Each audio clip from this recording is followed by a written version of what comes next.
Satu tahun masa pemerintahan Joko Widodo Ma'ruf Amin sudah berjalan, lalu bagaimana catatan kinerja Jokowi Ma'ruf di bidang hukum?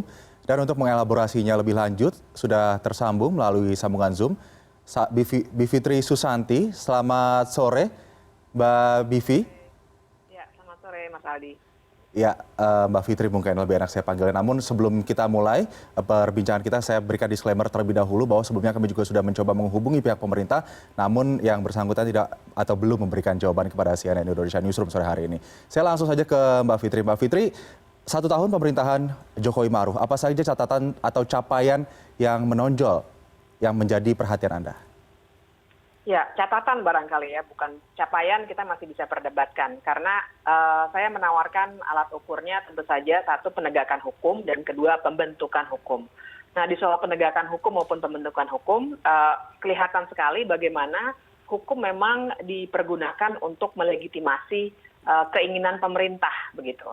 Jadi kita juga paham namanya hukum negara ya berlaku secara keseluruhan di Indonesia dan memang instrumen yang paling pas untuk mengatur untuk mencapai tujuan tertentu. Itu yang sering kita bahasakan sebagai politik hukum.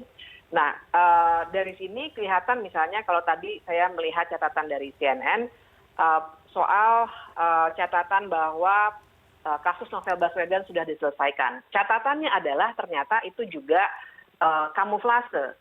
Karena ketika sudah ada persidangan dari beberapa terdakwa pun dari awal banyak sekali yang sudah menyuarakan bahwa orang-orang itu bukan mastermind di balik sebuah penyerangan terhadap Novel Baswedan. Karena kan sudah ada tim pencari fakta dari Presiden sendiri, walaupun kita masih kritik di bawah Kapolri, tapi paling tidak laporan dari TPS itu saja sudah menyebutkan adanya kaitan antara penyerangan dengan pekerjaannya Novel Baswedan. Tapi ternyata yang dihukum bukan itu, misalnya begitu ya. Penegakan hukum lainnya kita tahu sampai sekarang masih mandek. Bahkan secara besaran institusional kita tahu KPK itu dilemahkannya justru dalam kurun waktu setahun belakangan ini. Tidak hanya lewat revisi undang-undang, tapi juga PP-nya sudah keluar, kemudian begitu banyak ya yang sulit ternyata betul tudingan waktu September tahun lalu, memang KPK akan betul-betul sangat lemah. Nah, dari pembentukan hukum kita bisa lihat Undang-Undang Cipta Kerja ini satu hal, dan kita bisa perdebatkan isinya, tapi dari segi proses pun sangat tidak partisipatif. Jadi pembentukan hukum dimaknainya sebagai cara untuk negara untuk memastikan apa yang diinginkan oleh negara tanpa ada partisipasi rakyat, begitu ya, itu dibuat. Undang-Undang Minerba sama. Pertambangan mineral dan batu bara. Kemudian kita juga melihat undang-undang revisi undang-undang Mahkamah Konstitusi yang juga 7 hari itu juga sangat kilat ya, bisa selesai tanpa ada konsultasi. Nah, menurut saya indikasi-indikasi itu menunjukkan bagaimana secara dari kacamata hukum sebenarnya sangat buruk kinerja pemerintahan Jokowi setahun ini.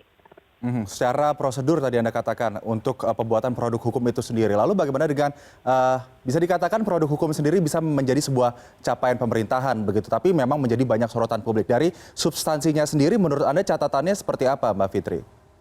Ya, dari segi substansi juga punya masalah ya, karena Undang-Undang Cipta Kerja ini kita tahu isinya sebenarnya bukan soal ketenaga kerjaan saja, tapi ada 70-an undang-undang lainnya. Mulai dari persoalan lingkungan, masyarakat adat, nelayan, tentu saja perizinan berusaha begitu. Nah ini semua tidak pernah mendapatkan masukan yang cukup dari masyarakat. Memang ada satgas yang bukan pemerintah isinya, tapi pengusaha.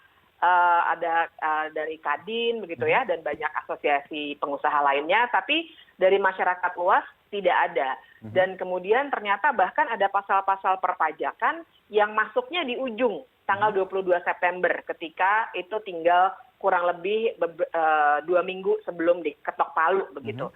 Ini juga jelas melanggar sehingga kalaupun kita bisa perdebatkan dulu ya, misalnya kalau katakanlah pemerintah bilang, loh ini memang tujuannya baik. Tapi bagaimana kita bisa menilai tujuan baik kalau kita masyarakat tidak pernah bisa diajak bicara dulu begitu. Tapi langsung diturunkan saja kemudian diklaim tujuannya baik. Nah ini saya kira juga jadi bermasalah. Jadi pemerintah maupun DPR berasumsi kalau sudah dipilih maka mereka berhak menjalankan pemerintahan atas nama rakyat.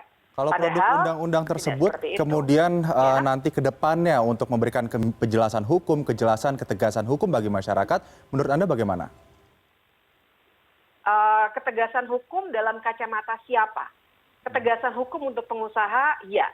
Tapi kita juga berbicara rakyat Indonesia tidak hanya investor, tidak hanya pengusaha. Tapi kita berbicara soal tenaga kerja, baik berkerah biru maupun yang juga kerja kantoran, maupun lingkungan yang nanti dengan adanya RUU Cipta Kerja, itu analisis mengenai dampak lingkungan hanya akan diwajibkan untuk jenis usaha yang resikonya tinggi, misalnya begitu ya. Pengelolaan wilayah pesisir juga akan terganggu gitu. Jadi saya kira pertanyaan ini sebenarnya siapa yang akan diuntungkan itu menjadi penting. Nah, untuk bisa mendiskusikan itu semua harusnya ketika membentuk hukum pemerintah harus membuka luas semua dialog yang dimungkinkan. Nah, ini sama sekali tidak ada ketika tidak hanya Undang-Undang Cipta Kerja, Undang-Undang Minerba juga seperti itu, Undang-Undang yang mengatur soal COVID-19 juga begitu, Perpu bentuknya ya.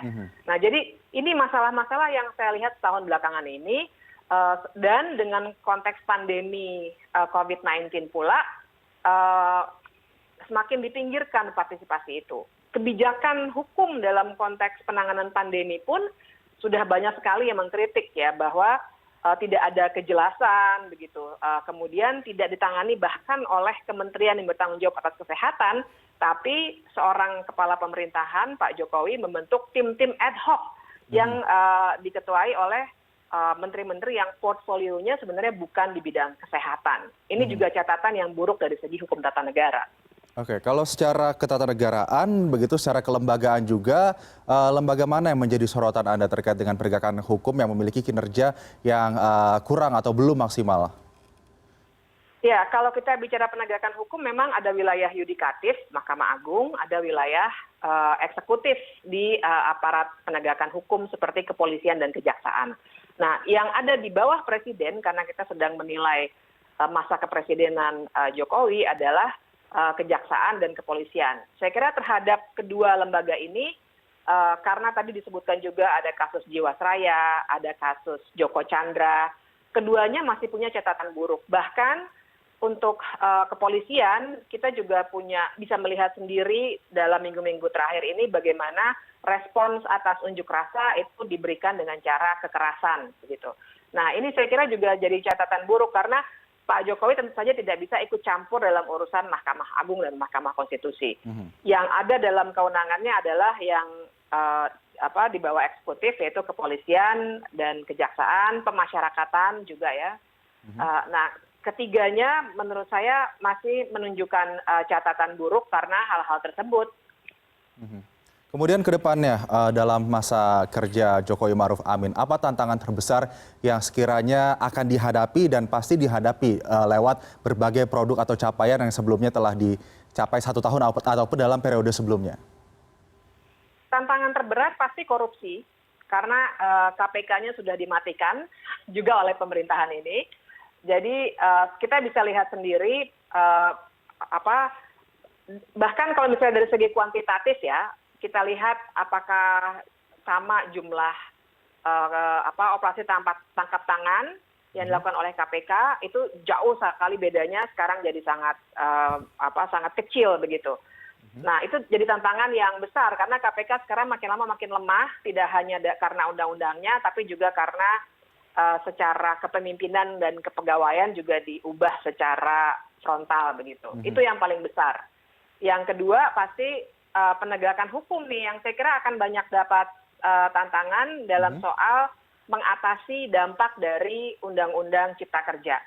Dampaknya adalah pelaksanaan Undang-Undang Cipta Kerja sendiri yang pasti akan luar biasa menantang. Kita berbicara ribuan halaman ini pasal-pasalnya, tapi juga penolakan dari masyarakat.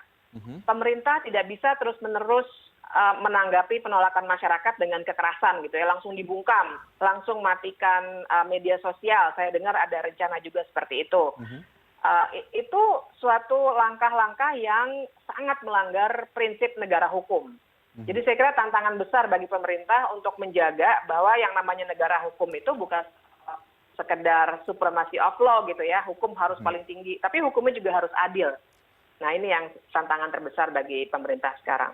Baik, tantangan-tantangan tersebut nantinya akan menjadi capaian yang dinantikan oleh para seluruh masyarakat Indonesia. Terima kasih Mbak Bivitri Susanti, pakar hukum tata negara Sekolah Tinggi Hukum Indonesia sudah bergabung bersama kami sore hari ini. Selamat sore.